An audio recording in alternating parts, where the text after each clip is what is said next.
Hello दोस्तों, आप देख रहे हैं द डेली ब्रीफ। यहाँ हम मार्केट से जुड़े कुछ ज़रूरी न्यूज़ डेली कवर करते हैं। मैं हूं आपका होस्ट देव। आज है ट्यूसडे 4 मार्च। चलिए आज के कुछ मेजर हेडलाइन से शुरू करते हैं। S&P ग्लोबल और HSBC के सर्वे के हिसाब से इंडिया के परचेजिंग मैनेजर्स इंडेक्स या PMI जनवरी के 57.7 से फरवरी में 56.3 तक गिर सकता है। ये पिछले 14 मंथ्स का लोएस्ट पॉइंट होगा, लेकिन मैन्युफैक्चरिंग सेक्टर फिर भी एक्सपैंड करेगा।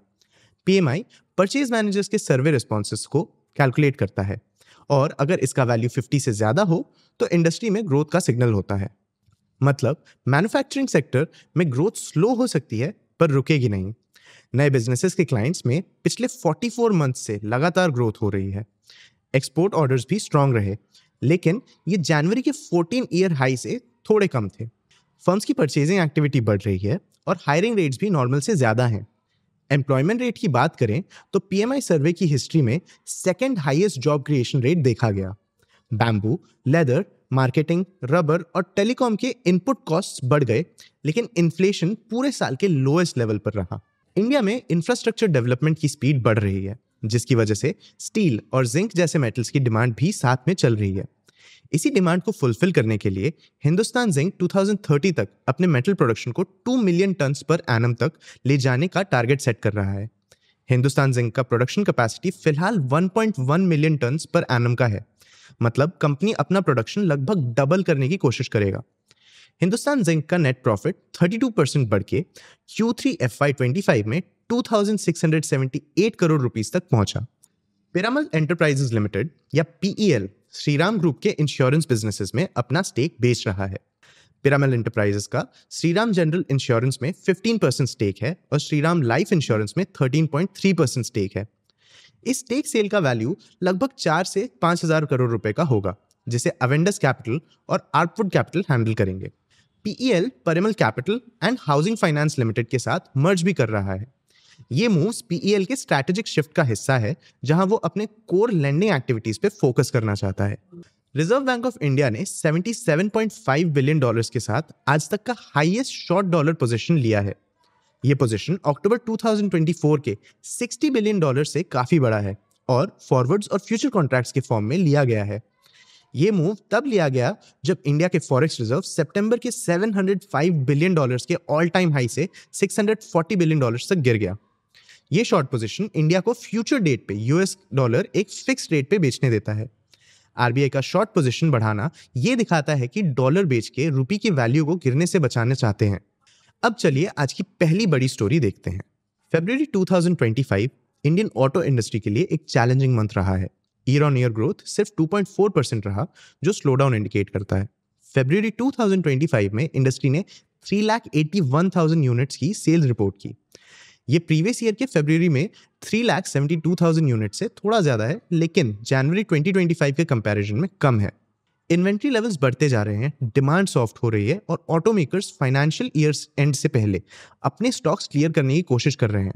डीलर्स के मुताबिक कम कैश फ्लो और मार्केट सेंटिमेंट में कमजोरी सेल्स डिक्लाइन का कारण है।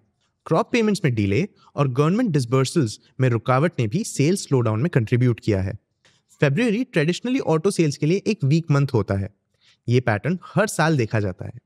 दिसंबर में अट्रैक्टिव ईयर एंड डिस्काउंट्स के कारण कस्टमर्स व्हीकल खरीदने में जल्दी करते हैं। नया साल जनवरी के प्राइस हाइक्स के साथ शुरू होता है, जिससे जनवरी और फरवरी में बायर्स कम हो जाते हैं। मार्च और अप्रैल में फिर से डिमांड नॉर्मलाइज हो जाता है। ये पैटर्न नया नहीं है, लेकिन इस साल ग्लोबल अनसर्टेनिटीज और स्टॉक मार्केट डाउनटर्न्स ने सिचुएशन को और भी कॉम्प्लिकेटेड बना दिया है। जहां एक तरफ कंपनीज के इन्वेंट्री लेवल्स बढ़ रहे हैं, वहीं दूसरी तरफ कंज्यूमर्स को काफी डीप डिस्काउंट्स मिल रहे हैं। ऑटो कंपनीज अलग अलग मॉडल्स और सेगमेंट्स पर 2,000 रुपीज से 30,000 रुपीज तक के डिस्काउंट्स ऑफर कर रहे हैं।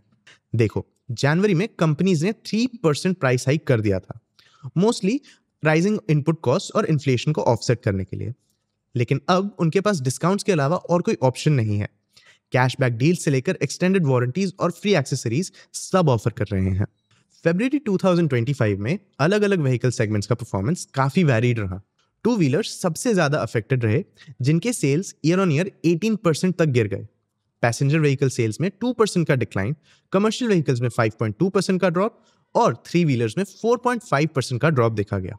इस ओवरऑल डिक्लाइन के बावजूद ट्रैक्टर सेगमेंट में स्ट्रॉन्ग रूरल डिमांड की वजह से 18% ईयर ऑन ईयर ग्रोथ देखा गया। मेजर मैन्युफैक्चरर्स में टाटा मोटर्स ने सबसे बड़ा हिट लिया है। उनके फरवरी सेल्स प्रीवियस ईयर के कंपैरिजन में 9% तक कम हुए हैं। सबसे बड़ा झटका उनके इलेक्ट्रिक व्हीकल सेगमेंट को लगा, जिसमें 23% year on year drop record हुआ। इस वजह से टाटा मोटर्स का स्टॉक गिर रहा है। स्टॉक ने 606.2 का 1 ईयर लो हिट किया है, जो जुलाई 2024 में रिकॉर्डेड 52 वीक हाई 1179 रुपीज से काफी दूर है। लेकिन वीक फरवरी सेल्स टाटा मोटर्स की प्रॉब्लम्स का अकेला रीजन नहीं है। 3 और फैक्टर्स ने उनकी मुश्किलें बढ़ाई हैं। पहला, जैगुआर लैंड रोवर का डिमांड स्लो हुआ है। जेएलआर यूके और चाइना जैसे की मार्केट्स में स्ट्रगल कर रहा है, जहां इकोनॉमिक कंडीशंस वीक चल रहे हैं। दूसरा रीजन है declining commercial vehicle sales. Medium और हैवी कमर्शियल व्हीकल्स की डिमांड वीक है, जो टाटा के रेवेन्यू को इम्पैक्ट कर रहा है। तीसरा, ईवी मार्केट में बढ़ता कंपटीशन भी एक प्रॉब्लम है। टाटा ने इंडिया में ईवी में पहले डोमिनेट किया था, लेकिन अब ज्यादा प्लेयर्स के मार्केट में आने से कंपटीशन बढ़ रहा है। इन सब की वजह से टाटा मोटर्स 2023 के बेस्ट परफॉर्मिंग निफ्टी 50 स्टॉक्स में से एक से आज के वर्स्ट परफॉर्मर्स में से एक बन गया है। जहां टाटा स्ट्रगल कर रहा है, वहीं एक कंपनी आगे बढ़ रही है, महिंद्रा एंड महिंद्रा। महिंद्रा ने फरवरी में hyundai को ओवरटेक किया और इंडिया का सेकेंड लार्जेस्ट कार मेकर बन गया। लार्जेस्ट प्लेयर अभी भी मारुति सुजुकी है। बढ़ते डिमांड की वजह से महिंद्रा का स्टॉक एक साल में 35% तक बढ़ गया है। महिंद्रा के ऑटोमोटिव डिवीजन प्रेसिडेंट के मुताबिक कंपनी के एसयूवी पोर्टफोलियो इस स्ट्रॉन्ग परफॉर्मेंस का मेन ड्राइवर है। अप्रैल 2024 से जनवरी 2025 तक महिंद्रा का टोटल रेवेन्यू लगभग 71,000 करोड़ रहा। उन्होंने hyundai, टोयोटा और टाटा मोटर्स को पीछे छोड़ दिया। इंडियन पैसेंजर व्हीकल मार्केट में मारुति सुजुकी अभी भी 30% शेयर के साथ लीडर है। महिंद्रा दूसरे स्पॉट पर पहुंच गया है 17% शेयर के साथ। hyundai अब तीसरे रैंक पर 14% शेयर के साथ है और टोयोटा 13% के साथ फॉलो कर रहा है।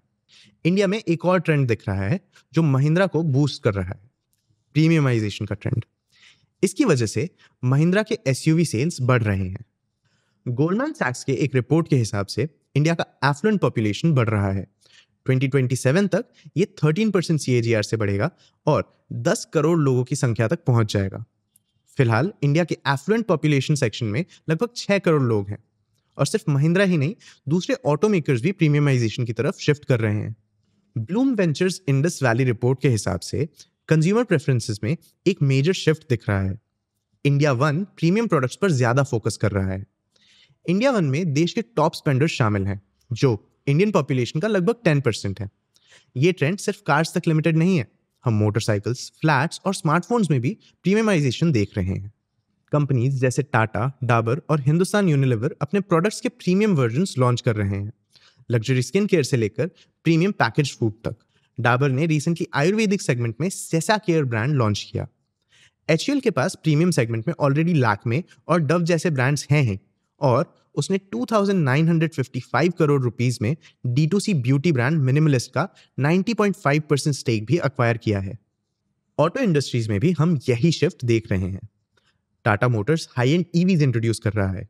टोयोटा और किया प्रीमियम SUVs पर फोकस करने की वजह से 13% और 24% ग्रोथ रिपोर्ट कर रहे हैं। hyundai भी अपने स्ट्रैटेजी को रियलाइन करके अपने प्रीमियम लाइनअप पर ज्यादा फोकस कर रहा है। तो क्या प्रीमियमाइजेशन ही ऑटो मेकर्स के लिए आगे का रास्ता है? क्या टाटा मोटर्स कमबैक कर पाएगा या फिर वो मार्केट शेयर लूज करता रहेगा? ऑटो इंडस्ट्री का फ्यूचर अनसर्टेन है, पर कुछ ट्रेंड्स क्लियर दिख रहे हैं। SUVs की पॉपुलैरिटी जारी रहेगी, प्रीमियम सेगमेंट ग्रोथ दिखाएगा और कंपनीज को इनोवेशन के साथ अडॉप्ट करना होगा। आने वाले मंथ्स में ये देखना इंटरेस्टिंग होगा कि कौन इस चेंजिंग लैंडस्केप में सक्सेसफुली नेविगेट करता है और कौन पीछे रह जाता है। ये तो था इंडिया का ऑटो सेक्टर। अगली स्टोरी में हम फार्मा सेक्टर पर फोकस करेंगे। ट्रंप एडमिनिस्ट्रेशन ने फार्मास्यूटिकल इंपोर्ट्स पर 25% टैरिफ लगाने की बात की है। इस मूव से पूरी दुनिया की फार्मा इंडस्ट्री पर काफी असर पड़ेगा, लेकिन इंडिया के लिए यह बहुत बड़ा इशू है। इंडिया दुनिया का सबसे बड़ा जेनेरिक मेडिसिन सप्लायर है और हम US मार्केट के जेनेरिक ड्रग डिमांड का लगभग 40% फुलफिल करते हैं। अगर ये टैरिफ्स लग गए तो इंडियन मेडिसिन का ग्लोबल मार्केट में कॉस्ट एडवांटेज खत्म हो सकता है, जिससे अमेरिका में जेनेरिक्स ज्यादा महंगे हो जाएंगे। इंडियन फार्मा कंपनीज ने यूएस हेल्थ केयर सिस्टम को बिलियंस ऑफ डॉलर्स बचाने में मदद की है। 2013 से 2022 के बीच इंडियन कंपनीज के मेडिसिन ने यूएस को 1.3 ट्रिलियन डॉलर्स बचाने में हेल्प की, जिसमें सिर्फ 2022 में 219 बिलियन डॉलर्स की सेविंग्स हुई। अब ज्यादा इंपोर्ट टैरिफ्स के बाद यूएस में ड्रग कॉस्ट्स बढ़ सकते हैं। इससे इंडियन मेडिसिन महंगे हो सकते हैं और डिमांड अफेक्ट हो सकती है।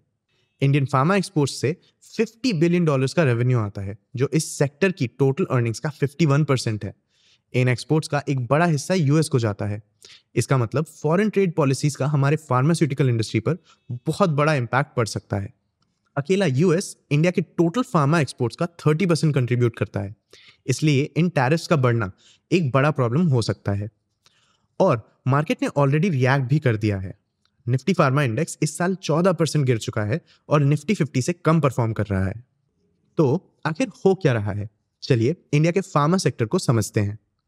इंडिया वॉल्यूम टर्म्स में दुनिया का तीसरा सबसे बड़ा फार्मा प्रोड्यूसर है, लेकिन वैल्यू टर्म्स में सिर्फ 14th रैंक पर है। ऐसा क्यों? देखो, हम अफोर्डेबल जेनेरिक ड्रग्स पे फोकस करते हैं, लेकिन हाई वैल्यू इनोवेटिव ड्रग्स पे नहीं। इंडिया का फार्मा मार्केट 10% CAGR से ग्रो कर रहा है और 2030 तक 130 बिलियन डॉलर्स और 2047 तक 450 बिलियन डॉलर्स तक पहुंच सकता है। लेकिन हम दो बड़े चैलेंजेस फेस कर रहे हैं।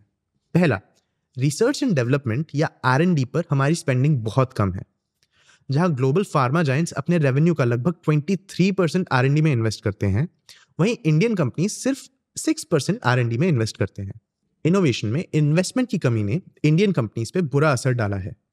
फार्मास्यूटिकल कंपनीज पेटेंट एक्सपायर होने के बाद जेनेरिक ड्रग्स के मास प्रोडक्शन करने पर फोकस करते हैं। ये वैल्यू चेन के लोअर लेवल्स पे रह जाते हैं। इसके कारण कॉस्ट एडवांटेज और चीप लेबर के बावजूद Indian pharma industry global peers से कम प्रॉफिट मार्जिन्स पे चलता है। अगर हम ग्लोबली compete करना चाहते हैं तो हमें इनोवेशन में ज्यादा इन्वेस्ट करना होगा।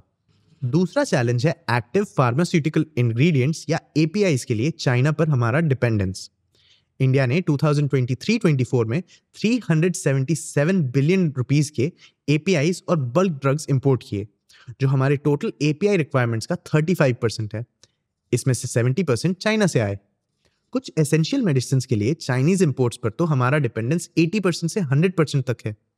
इससे इंडिया का फार्मास्यूटिकल प्रोडक्शन पे जियोपॉलिटिकल टेंशंस और सप्लाई चेन डिस्ट्रप्शंस का असर पड़ सकता है। इन टैरिफ्स का सबसे ज्यादा इम्पैक्ट इन कंपनीज पर पड़ेगा जो यूएस मार्केट्स को सर्व करते हैं। फॉर एग्जाम्पल, सन फार्मा के टोटल रेवेन्यू का 32% यूएस मार्केट से आता है और टोटल सेल्स का 73% ओवरसीज है। डॉक्टर रेड्डीज लैबोरेटरीज के टोटल सेल्स का 47% नॉर्थ अमेरिका से आता है और बायोकॉन के टोटल रेवेन्यू का 44% यूएस से आता है। औरोबिंदो फार्मा तो सबसे ज्यादा अफेक्टेड कंपनीज में से एक हो सकता है। इनका 57% रेवेन्यू यूएस से आता है। अच्छी बात यह है कि इंडियन गवर्नमेंट ने इन चैलेंजेस को आइडेंटिफाई कर लिया है और सेक्टर में इनोवेशंस प्रमोट करने के लिए स्टेप्स ले रहा है।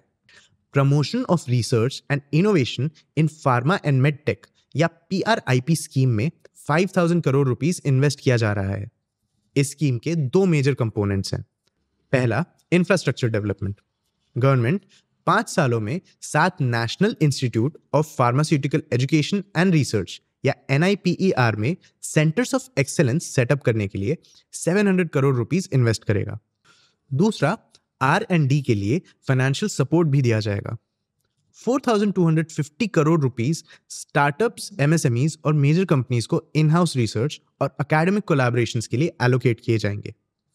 ये इंडिया को जेनेरिक से आगे बढ़कर हाई वैल्यू ड्रग्स में इन्वेस्ट करने में मदद कर सकता है और हम ऑलरेडी कुछ कंपनीज को फोकस शिफ्ट करते देख रहे हैं। इंडियन फार्मा फर्म्स अब high value specialised therapies launch कर रहे हैं, जैसे सिप्ला का प्लाजोमाइसिन, ल्यूपिन का COPD कॉम्बिनेशन ड्रग और ग्लेनमार्क का डायबिटीज के लिए जीटा। स्ट्रैटेजिक कोलैबोरेशंस भी बढ़ रहे हैं। ग्लेनमार्क, टोरेंट, फाइजर, सिप्ला, इलाई लिली और कई ब्रांड्स नई दवाइयां बनाने के लिए अपने रिसोर्सेस कंबाइन कर रहे हैं। ये मूव्स ये दिखाते हैं कि इंडियन फार्मा ग्रोथ के नेक्स्ट फेज के लिए तैयारी कर रहा है। यूएस टैरिफ्स एक सेटबैक हो सकते हैं, लेकिन ये एक वेकअप कॉल भी है।